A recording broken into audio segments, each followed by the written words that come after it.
Delhi police ने साफ कर दिया है कि प्रदर्शन करने के अधिकार पर कोई रोक नहीं है, लेकिन अगर किसी ने कानून हाथ में लिया तो उसके खिलाफ सख्त एक्शन लिया जाएगा।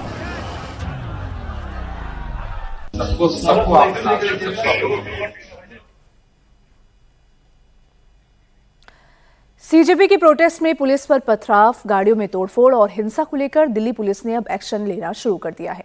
पुलिस कर्मियों से मारपीट, पथराव और पुलिस कर्मियों को आई चोटों पर अलग अलग एफआईआर दर्ज करने के बाद अब सीसीटीवी फुटेज के जरिए उपद्रवियों की पहचान की जा रही है। इधर हिंसा और प्रोटेस्ट के मामले में पुलिस ने 70 लोगों को हिरासत में भी लिया है। सोमवार शाम प्रोटेस्ट में शामिल उपद्रवियों के हमले में आईपीएस और दिल्ली पुलिस के 10 अफसर के साथ साथ 118 से ज्यादा पुलिस और पैरामिलिट्री के जवान घायल हो गए हैं। दिल्ली के पुलिस कमिश्नर अनुराग ठाकुर ने अस्पताल जाकर घायलों से मुलाकात भी की। तो अब बारी उन उपद्रवियों की पहचान करने की है जिन्होंने शांतिपूर्ण प्रोटेस्ट की आड़ में पत्थरबाजी की और हंगामे किए। तो तस्वीरें आप देख सकती हैं कि सीपी उन घायल पुलिस वालों से मिलने गए जिन पुलिस वालों को चोटें आई थी इस प्रोटेस्ट के दौरान, उनका हालचाल जानने की कोशिश करते हुए। हालांकि अब उन प्रदर्शनकारियों को भी ढूंढा जा रहा है जिन्होंने उन पर पत्थरबाजी की, हमला किया, जिसकी वजह से कई सारे पुलिसकर्मी घायल हुए हैं।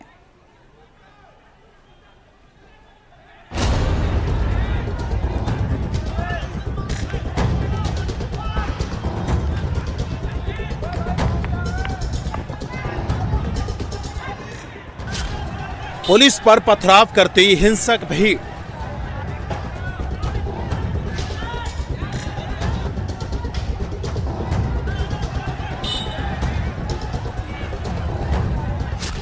पुलिस के जवान की घेर कर पिटाई।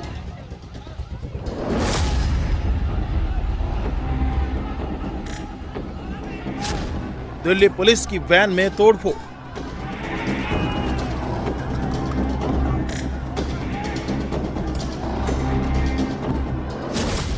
पुलिस वैन को पलटकर लाठी डंडों से वार।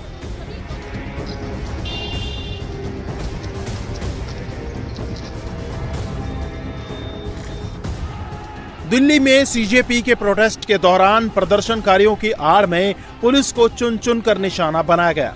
पुलिस कर्मियों को घेर कर पीटा गया। पुलिस की गाड़ियों में तोड़फोड़ की गई। इस हिंसा में जिस तरह पुलिस को निशाना बनाया गया उसने पुलिस के कान खड़े कर दिए हैं, इसलिए अब पुलिस का एक्शन शुरू हो चुका है। प्रदर्शनकारियों की आड़ में साजिश पर उतारू उपद्रवियों की पहचान की जा रही है। पुलिस सीसीटीवी और वीडियो के जरिए पुलिस पर हमला करने वालों की पहचान कर रही है। करीब 70 प्रदर्शनकारियों को पुलिस ने हिरासत में लिया है। प्रोटेस्ट के दौरान हुए हमलों में 10 अफसरों समेत 118 पुलिसकर्मी घायल हैं। घायल पुलिसकर्मियों में special commissioner, joint commissioner, additional commissioner और डिप्टी कमिश्नर रैंक के अधिकारी भी शामिल हैं। प्रोटेस्ट के दौरान 60 प्रदर्शनकारी भी घायल हुए हैं। करीब 20 सरकारी और प्राइवेट गाड़ियों को प्रदर्शनकारियों ने नुकसान पहुंचाया है। जंतर मंतर और कनॉट सर्किल में जगह जगह पत्थर और पुलिस वैन के साथ सरकारी गाड़ियों में तोड़फोड़ के निशान देखे जा सकते हैं। दिल्ली पुलिस के कमिश्नर अनुराग कुमार ने देर रात आरएमएल अस्पताल में जाकर दिल्ली पुलिस के घायल जवानों से मुलाकात और उनका हालचाल जाना। ये तस्वीरें नॉर्थ डिस्ट्रिक्ट के डीसीपी राजा बांटिया की हैं। प्रदर्शन के दौरान ये संसद मार्ग पर तैनात थे।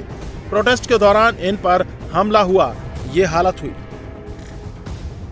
प्रोटेस्टर्स की आड़ में छिपे उपद्रवियों की शिकार दिल्ली पुलिस की ये महिला हवलदार भी हुई। आरएएफ की ऑफिसर सोनिया सहरावत के हाथ में चोट आई है। 118 पुलिसकर्मी घायल हुए हैं। हमारी ड्यूटी थी यहाँ जनपद पे क्लरीज होटल के सामने। वहाँ पे जाने बहुत ये प्रोटेस्टर इकट्ठे हुए थे। दोनों कैरिजवे में थे, हम इधर सामने वाले कैरिजवे में थे। दोनों कैरिजवे से पत्थर आने शुरू हो गए। पुलिस ने उनको समझाया लेकिन वो समझ में नहीं आए, जिसमें सिपाही से लेके और आईपीएस तक काफी इंजर्ड हुए और एक लड़की को तो काफी चोट आई। उसमें जो है ना सिर में पत्थर लगा, उसको मेरे हाथ में लगा, इनको हाथ में पैर में लगा। लेकिन उनके पास समझ में ये नहीं आया कि उनके पास पत्थर कहाँ से आए एकदम से। पत्थर वो क्या प्री प्लान लेके चले थे या कैसे था? बाकी प्रोटेस्ट खत्म हो चुका था। संसद मार्ग पर जो प्रोटेस्ट था वो खत्म हो चुका था। खत्म होने के बाद जो बाकी बचे हुए प्रोटेस्टर थे वो इकट्ठे हुए और उन्होंने जो है उग्र प्रदर्शन किया। उनमें हम सभी को चोटें आई हैं, अपने उच्च अधिकारी को भी चोटें आई है, हमें भी चोटें आई हैं। सीजेपी के प्रोटेस्ट के दौरान भीड़ के हमले में घायल पुलिसकर्मियों का इलाज जारी है। तो अब पुलिस उन उपद्रवियों का इलाज करने में लगी है जिनके हिंसक प्रोटेस्ट के कारण सेंट्रल दिल्ली में अफरा तफरी मची रही और पुलिस वैन के साथ साथ कई सरकारी गाड़ियों में तोड़फोड़ हुई। सोमवार को हुए हिंसक प्रोटेस्ट मामले में एक्शन लेते हुए दिल्ली पुलिस ने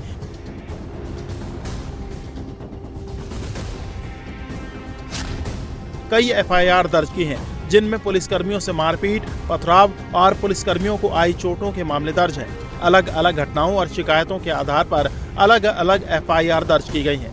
पुलिस पर पथराव की घटना को लेकर भी केस दर्ज किया गया है। तो प्रदर्शन के दौरान हुई हिंसा और सरकारी काम में बाधा डालने के मामलों की भी जांच जारी है।